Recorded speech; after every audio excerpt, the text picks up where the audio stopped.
welcome back. It's good to see you again. How are you feeling today? Okay. Now,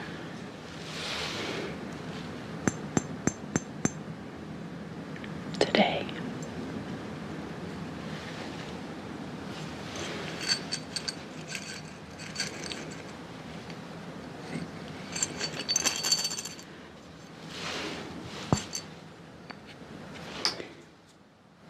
we're going to be looking at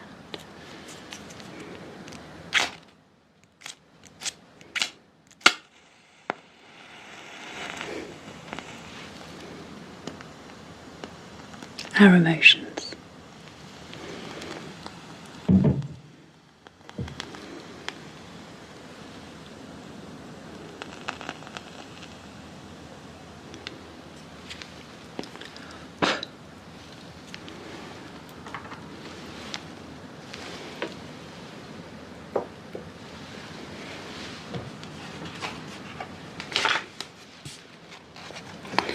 And this is something that we're going to be doing over the next few sessions. It's an important piece of work because we often have, or maybe often understates it, we frequently have a quite uncomfortable relationship with our emotions.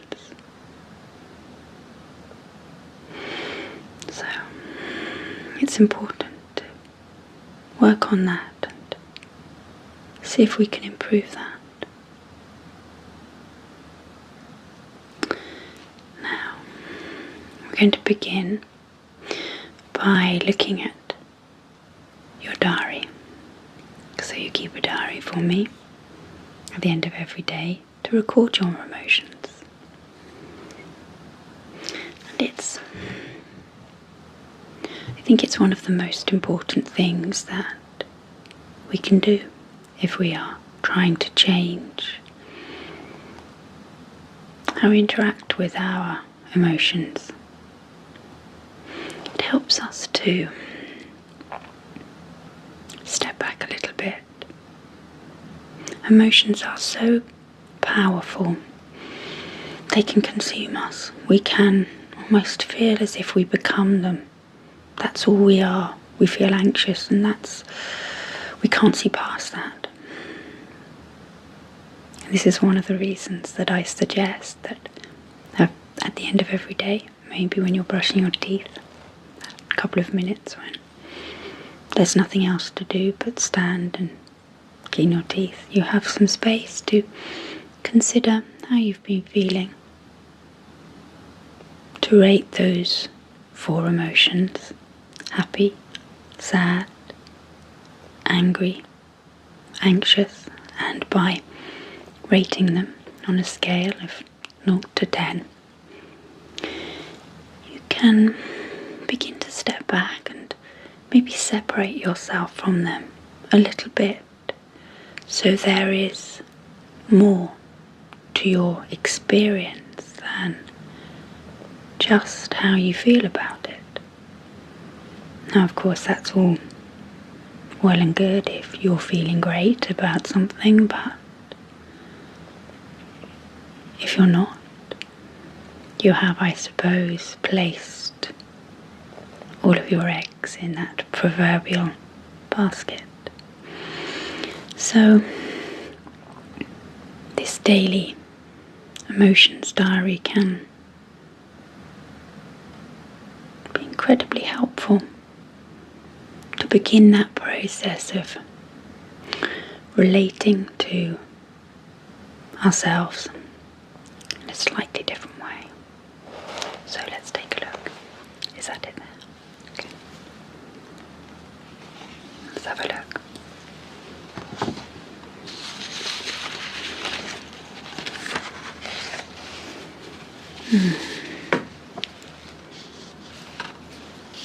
Okay.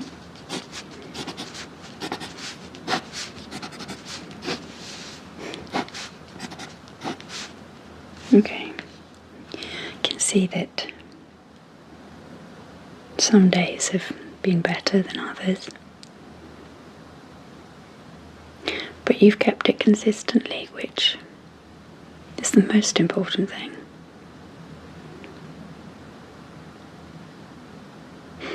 Okay. So,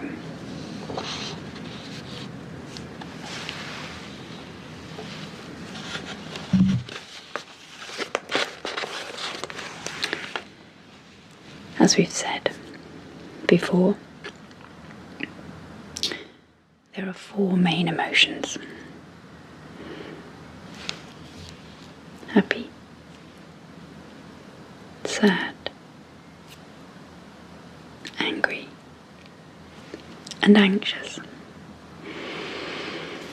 And all of the other emotions we talk about are variations on those 4 main emotions.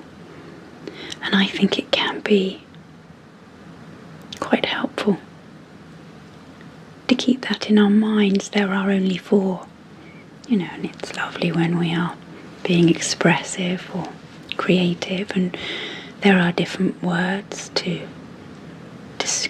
we can use to describe these different emotions, but when we're battling with our emotions, when they are overwhelming or consuming us, it's best to keep it simple, to strip it back to those 4.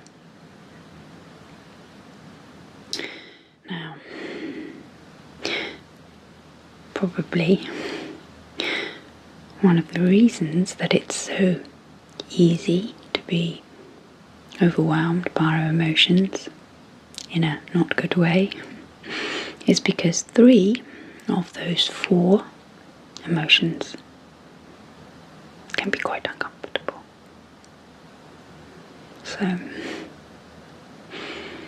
the odds are stacked against us, if you like.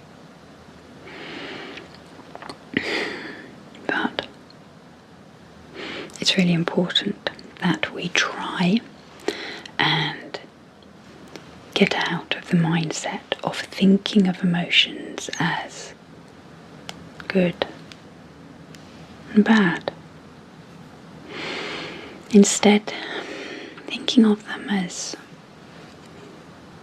signs. Because they serve a really important function, each and every one, and they help us to navigate through our lives. If we ignore our emotions, we very quickly get into trouble. But it's a very easy trap to fall into, and we do it in all sorts of ways, whether it is keeping really, really busy, so there's no time to feel. Maybe we eat a little bit too much to distract ourselves. Maybe we don't eat enough. That's quite an effective way of distracting ourselves. Hunger can override emotions quite effectively. Maybe we drink a little too much, take other substances which numb or distort how we feel. Maybe we project our emotions outside of us and blame other people for our difficulties, other situations. It's a common trap that we fall into. But emotions are there to help us. When everybody has an experience, it usually suggests that nature has designed it as part of our survival arsenal. So we're going to look at each of those emotions one per session, to try and understand a little bit more about them so that we don't have to block them out, that we can learn to make them work for us. Life is much easier, much more enjoyable if we can do that. So,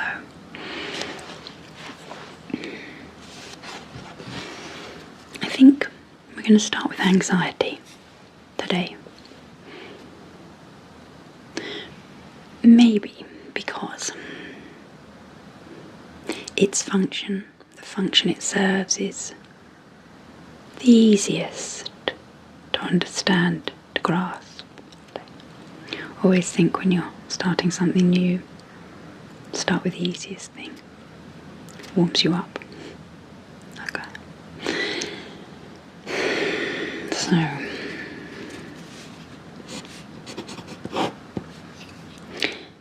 let's begin with what happens when we feel anxiety.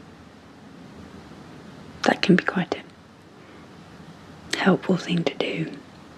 Knowing what's going on can often make it feel a little less scary. So, our minds detect a danger, and this triggers the release of the stress hormone, adrenaline. And then adrenaline kicks off a process. It begins with our breathing. It becomes quick and shallow so that we can draw in more oxygen for our body so it can fight this danger that has been perceived. So our breathing changes, and that may be the first thing you notice. Maybe not, but maybe. So the oxygen is drawn in, the extra oxygen is drawn into the body, and then our heart starts beating faster to pump the oxygen to the places where it might be needed. So you may often notice your heartbeat beating faster, palpitation, and that can be anxiety provoking in itself. And I can't quite remember the statistic, but it's something like 70% of people that end up at A&E, the emergency room, thinking they're having a heart attack, are actually suffering an anxiety attack. It's that powerful. But it has to be, because our mind has perceived a danger, and our existence might be at risk. So, got to bring out the big guns. So, heart beats faster, oxygen, extra oxygen, circulating through the body, and you start to notice other changes that are never particularly pleasant. So, obviously your system is working much faster, so you will become hot and sweaty, maybe flushed in the face. You might feel a little dizzy as the oxygen and carbon dioxide levels in your blood shift. It can make you feel quite lightheaded. It can also make you feel a little sick. Some people get tingling in their extremities, which can feel a little odd and uncomfortable.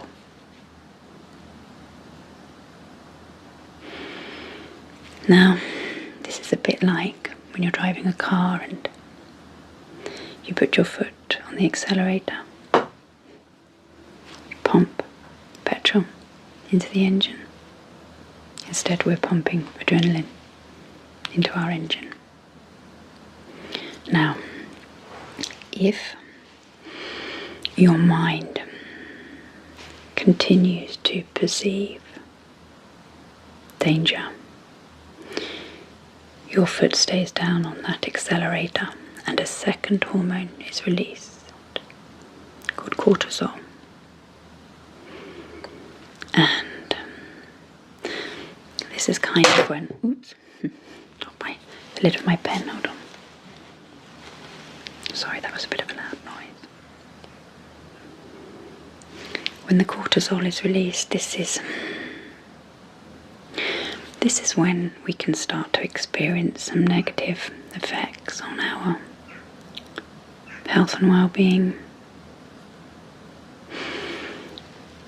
Cortisol, chronically high levels of cortisol can impact our immune system, and this impacts all the various functions in our bodies. So this is one of the reasons that it's important to begin to work in a different way with anxiety.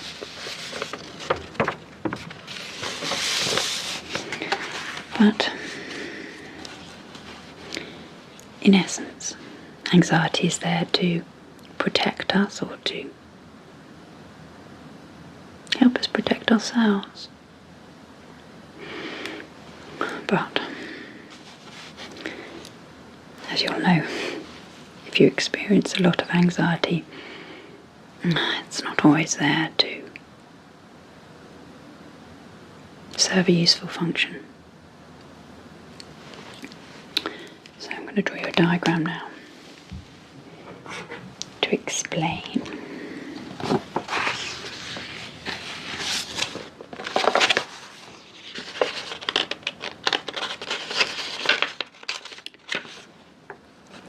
what's happening when anxiety isn't serving a helpful function.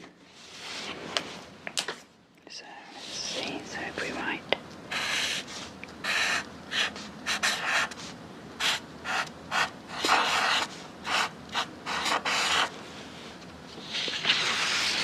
okay, so we've got anxiety there. And if we call it unhelpful anxiety, is triggered by a particular pattern of thinking.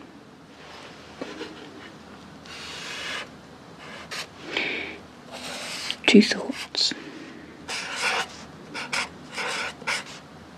that combine together.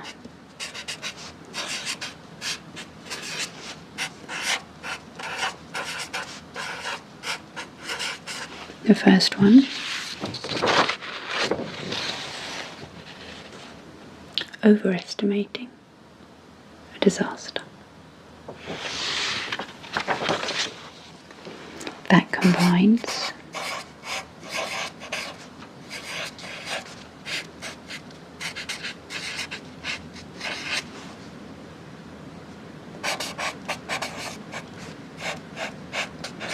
with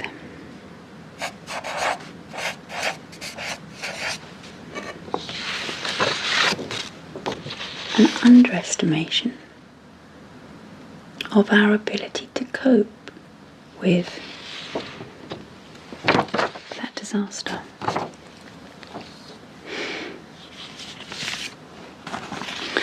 So, how do you know? How do you know when your anxiety is there to help you and when it's not? I look out for three things. Firstly, think about the level of your anxiety, and if you're keeping a diary on a regular basis, this will be easier to do. Does the anxiety feel too much for that situation, disproportionate to that situation? And you'll know, because you'll feel like you can't cope with it. You'll feel this is too much. So that's the first clue. The second clue, tune into your thoughts. And that's sometimes easier said than done, but with practice it's possible. You know, these thoughts are with us all the time, and we kind of get used to ignoring them. But if you draw your attention to your thought processes, see if you can understand those two trains of thought: overestimating a disaster and underestimating your ability to cope. And then third, let's add to this diagram. Look out for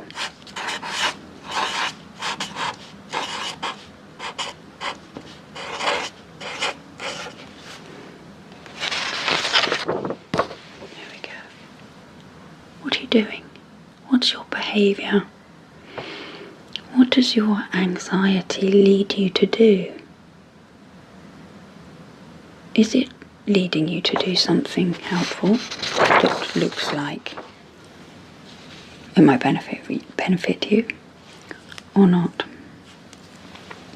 So, is it just making you worry, lie awake worrying? Is it making you procrastinate, put things off, or avoid in some other unhelpful way? So, if you've answered yes to one of those questions, is the anxiety disproportionate? Have you identified that thinking pattern? Are you behaving in a way that isn't helping you? Then you know that your anxiety is not here to help you. So then what? Three-pronged approach to dealing with anxiety. And we have looked at this in more detail in other videos, but I'm going to take you through a briefer version. So if you haven't seen those other videos, you can have it in your mind. Okay. Let's start with thoughts, because if you see here, this is where the process begins here, with our thoughts. So identify first of all the overestimation of the disaster, and then you want to look at the evidence that supports that and the evidence that contradicts it. So just looking at the diary that you've been keeping for me, I can see that there was quite a lot of anxiety around that piece of work that you did, that you handed in, and there was a thought, I'm going to lose my job. That's quite a disaster. Let's look at whether or not you were overestimating that disaster. So, what evidence was there that supported that idea? It was far from your best piece. Your boss is intolerant. And it just felt like that. Now, evidence against. So, it wasn't your best piece, but it wasn't that bad. Your boss does have high standards, but they're not unreasonable. And feelings, as strong as they are not facts. Yeah. Then, next step, take your underestimation of your ability to cope, and we deal with that by looking at the worst case scenario and thinking how we deal with that, because if you can deal with the worst case scenario, everything else becomes a walk in the park. So let's say you do lose your job. What would you do? You've got savings, maybe. If not, you could borrow some money, leverage your contacts and find another job. It might take a little bit of time, but you managed to find this job. It's not ideal, But there's a certain confidence that comes from knowing that we could manage, even if the worst happened. Next, we look at our feelings. Now, this is this part here of the diagram, the anxiety.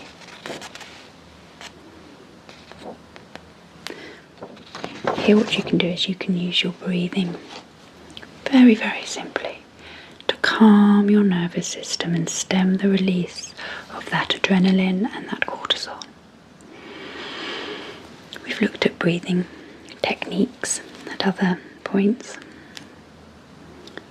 One of my favourites is the simplest, and that is just to equalise your in-breath and your out-breath. Breathing in for 3 and out for 3. Counting slowly in your mind, in for 3 and out for 3.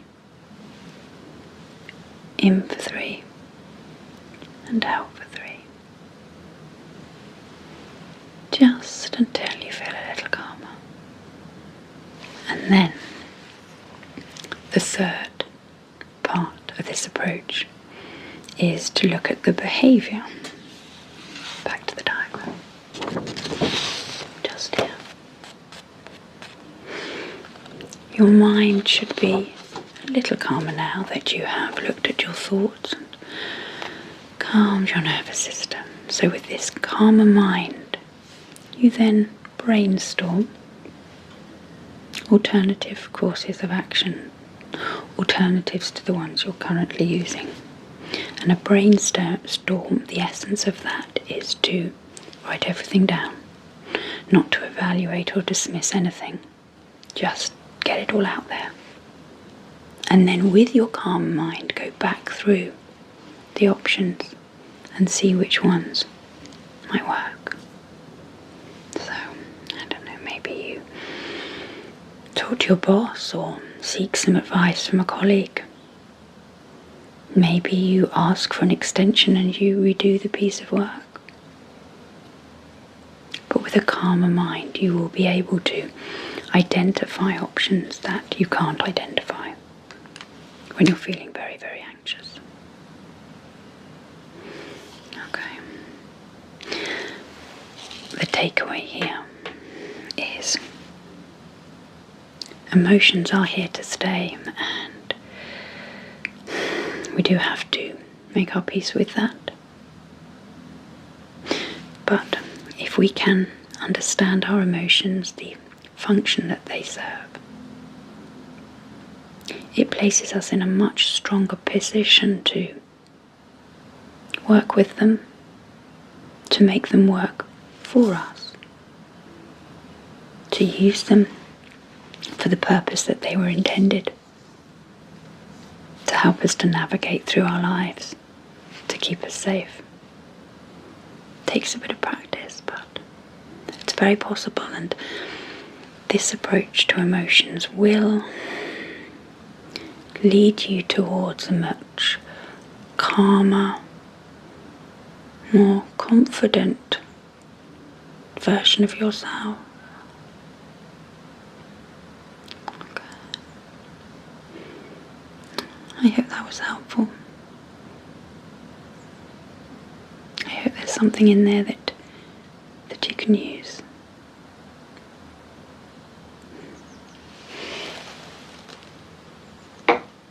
Thank you for spending time with me today. I hope you enjoy whatever it is you're doing next. You take care of yourself. Bye-bye.